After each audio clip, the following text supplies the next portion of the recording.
नमस्कार। मैं अनिल श्रीवास्तव, श्रमिक नेता गया बिहार। फिर इस वीडियो के माध्यम से मैं आपके सामने आया हूं कुछ कहने के लिए। वह इसलिए आया हूं कि जो हो रहे हैं गलत चीज, उसके संबंध में आपको अवगत कराना बहुत जरूरी है। आप कोशिश कीजिए सोचने और समझने का। माननीय प्रधानमंत्री जी ने कहा कि भारत को आत्मनिर्भर बनाना है। आत्मनिर्भर का मतलब क्या होता है? आत्मनिर्भर का मतलब स्वयं अपने हाथों में रोजगार का सृजन होना और स्वयं अपने आप में हम स्वावलंबन बनना, ये कहलाता है आत्मनिर्भर, ताकि हम दूसरे पर निर्भर नहीं हो। कैसे बनाना चाहते हैं? कर्जा दे करके, आर्थिक पैकेज दे करके, आप बैंक से लोन दे करके क्यों ये कार्य करवा रहे हो? क्या इस देश के लोगों को आवश्यकता आने पर आप कर्जे का पिटारा खोल रखे हो? तो आओ, हम पिटारा खोल चुके हैं, हमसे पैसा लो, लेकिन लेने के बाद हम वसूलेंगे भी, और कुछ उस पर से हम जो नियम होता है वह भी हम करेंगे। यही आत्मनिर्भरता की परिभाषा है। कुछ इसके मानने वाले नेतागण भी कह रहे हैं कि भाई पिटारा खोल दिया गया। पिटारा नहीं खोलो। पिटारा अगर खोलना है श्रीमान, तो रोजगार का पिटारा खोलो। देश में आज युवा वर्ग काम की तलाश में मारा मारा फिरा फिरा चल रहा है। अपने राज्य से छोड़ करके दूसरे राज्य में जा रहा है कमाने के लिए, जिसकी हालात आज सामने गुजर रही है। किस संकट से वह गया और किस संकट के परिस्थिति में वापस आ रहा है, जरा इस पर विचार कीजिए। आज का युवा वर्ग, आज का नौजवान, आज का व्यक्ति निर्भर कर्जा पर नहीं होना चाहता है, निर्भर होना चाहता है काम पर। अब आप काम देने के बारे में कुछ सोचा ही नहीं। आपके पास काम ही नहीं है। कहाँ काम आप दिखा रहे हैं? आपने जो कहा था कि हम 2 करोड़ बेरोजगारों को रोजगार देंगे, दिया आपने? नहीं, बल्कि आपने कहा कि नहीं, हम आर्थिक पैकेज दे देंगे। क्या नतीजा सामने आ रहा है? हम बताना चाहते हैं अनिल श्रीवास्तव कि आप रोजगार दो। जितने कल कारखाने हैं बंद पड़े हुए हैं, खोलो, नए नए कारखाने का सृजन करो, नया नया प्लानिंग करके उद्योग लगाओ, नौजवानों को काम दो। हम कहना चाहते हैं, पिछले मर्तबा आप जानते हैं कि रेलगाड़ियों के भीतर यात्रियों के खाने पीने का सामान उपलब्ध कराने वाला वेंडर्स ठीक एयर होस्टेस की तरह पहुंचता है यात्री के बीच, कहता है खाना लीजिए, चिनिया बादाम चाहिए, लिट्टी चोखा चाहिए, झाल मुढ़ी चाहिए। पैसेंजर को बैठे बैठे वह सेवा करता है, कई सालों से करता आ रहा है। और जब उन लोगों ने यह मांग उठाया रेलवे के सामने कि हम यात्रियों की सेवा करते हैं, पैसा कमाना उद्देश्य नहीं है, सेवा हम करते हैं, उसके बदले में हमको अनुमति प्रदान कर दो। यह मामला उठाया गया 25 जुलाई को रेलवे मंत्री के समक्ष, और यह भी कहा गया कि आप केवल हमको आदेश दो, पैसा तो हम आपको देंगे।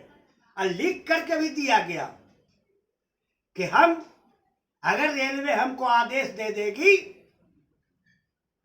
तो आप ये जो पैकेज दे रहे हो जरूरत पैकेज की नहीं होगी, अरबों रुपया हम साल में आपको देंगे दावे के साथ। चूंकि भारतवर्ष में 4 लाख वेंडर्स हॉकर्स हैं ऐसे जो रेलगाड़ियों के भीतर यात्रियों के बीच खान पान के सामग्रियों को बिक्री कर जीवन यापन चला रहे थे। अब आज इस लॉकडाउन में बंद हो गए। यहाँ तो आपको रोजगार देने की बात नहीं है।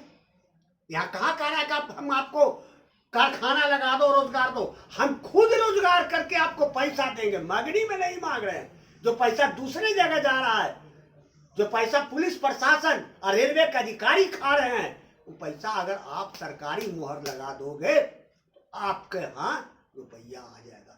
1.5 अरब 1.25 अरब रुपया आपको साल में नफा होगा। क्यों नहीं इस पर विचार किया आपने?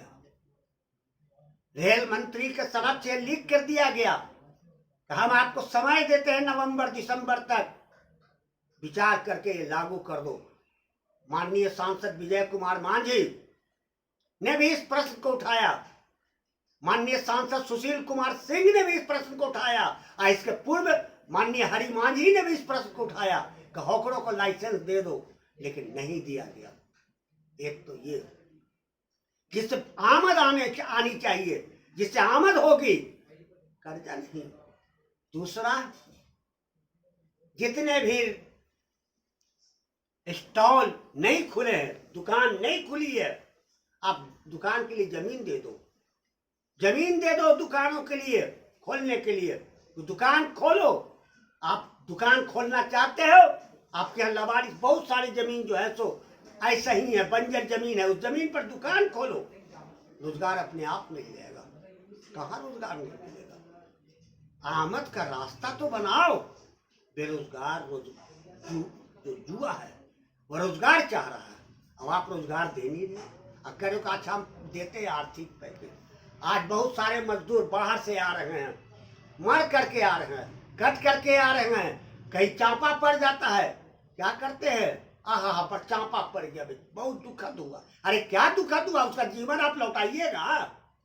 और तो और कहते कि 2 लाख रुपया मुआवजा देंगे। पैसवा काहे के लिए दे रहे हैं? भरमचोनार के लिए दे रहे हैं? उसका परिवार को भरमचोनार हो जाएगा? नहीं, परिवार तो चला गया।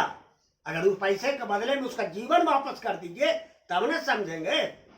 क्यों ऐसा लापरवाही हुई? कौन जिम्मेवार है इसका? जिम्मेवार इसका केंद्र सरकार और राज्य सरकार है।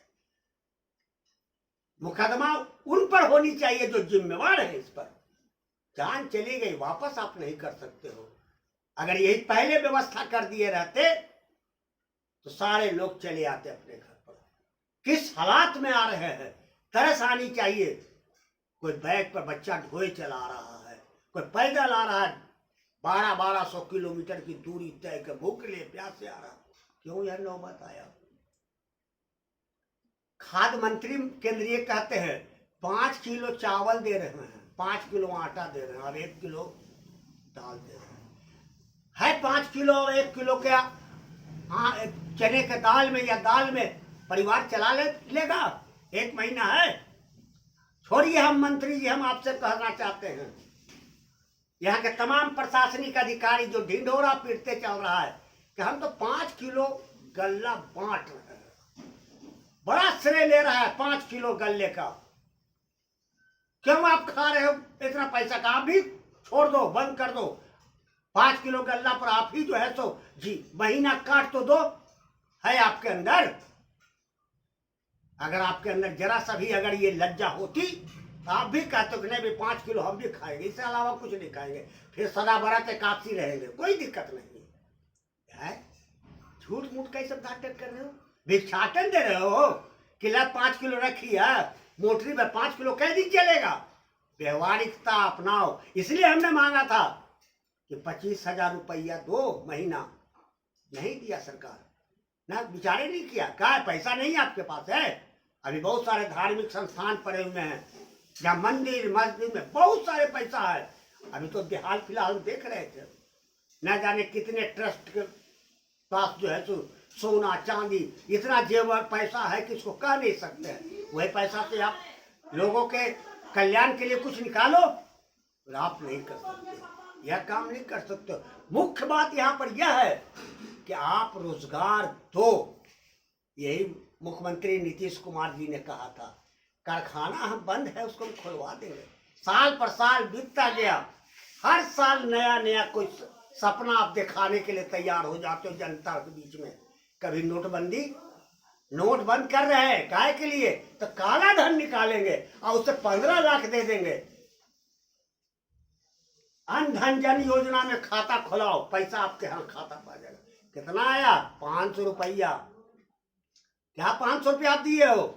चंदा दे रहे हो 500 रुपये का? श्रीमान जी, गरीबों की आवाज आप सुनिए। भारत में 80%, 70% गरीबी रेखा के अंतर्गत लोग हैं अभी भी। कोई स्प्राइट का बोतल बांट रहा है, कहा भाई तो ठंडा पिला रहे हैं, एक दिन ठंडवा पी लेगा तो बाकी दिन खत्म हो जाएगा। ये सब घोषणा बंद करो, असली मुकाम पर पहुंचो। अगर इस देश को आत्मनिर्भर बनाना है, अगर इस देश की जनता को स्वयं आत्मनिर्भर की ओर बनाना है, तो इस देश को मजबूत करो और इस देश में कल कारखाने का ज्यादा निर्माण करके बेरोजगारों को रोजगार दो। इंजीनियर भटका चल रहा है, नौकरी के तलाश से 5,000 6,000 पर काम कर रहा है। क्यों काम कर रहे हो? शिक्षक 6,000 रुपया महीना पर पढ़ा रहा है, पैसा नहीं मिलता है, संस्थाएं बंद हो रही है। सभी संस्थाओं को अपने अंतर्गत लो और उसका राष्ट्रीयकरण करो। देखो कैसे देश भी आत्मनिर्भर बनता है। इसलिए माननीय श्रीमान जी लोग, मेरा आपसे आग्रह है, सच्चाई तो कड़वी लगती है, झूठ मूठ का भाषण मत दिया कीजिए। बहुत हो गया, 70 वर्ष की आजादी बीतने के बाद बहुत भाषण सुना, सुनते सुनते थेथर हो गए भाषण खाली सुनते सुनते। गरीबी हटावेंगे, जो आता है सत्ता में वही कहता है गरीबी हटावेंगे। पहला काम तो गरीबी हटावेंगे। क्या हटावेंगे? महात्मा जी का तोता है कि जे बुझाया तो पढ़े जा रहे हो कि गरीबी हटाओ, फिर गरीबी नहीं लावेंगे। यह हुआ क्या? ऐसे काम कर रहे हो। इसलिए सही माने में अगर आप संकल्प लेते हैं कि हाँ इस देश को आत्मनिर्भर बनाना है लोगों के अंदर में, तो उसके अंदर जागरूकता पैदा करके उसके हाथ में काम दो। हाथ जब लगता है मशीन पर, तब मशीन में गड़गड़ाने लगती है, मशीन में प्राण आ जाते हैं, चलने लगता है। जब मशीन चलता है तो उससे उत्पादन बढ़ती है और उत्पादन बाजार और मार्केट में जाता है, लोग खरीदते हैं और उससे उत्पादन से मनुष्य जो काम करता है उसके हाथ में रुपया आता है। इसलिए पुनः मेरा ये निवेदन है केंद्र सरकार और राज्य सरकार से और उन मजदूरों से जो यहाँ आए हैं और जो आ रहे हैं कि आप इस राज्य को, इस देश को पूर्ण आत्मनिर्भर बनाने का प्रयास कीजिए। केवल थोथी दलील मत पेश किया कीजिए। और उनसे आग्रह है सरकार से कि आप स्वयं नौजवानों के हाथ में काम दीजिए। देखिए एक नया भारत कैसे सामने खड़ा होता है। धन्यवाद। मैं अनिल श्रीवास्तव, श्रमिक नेता।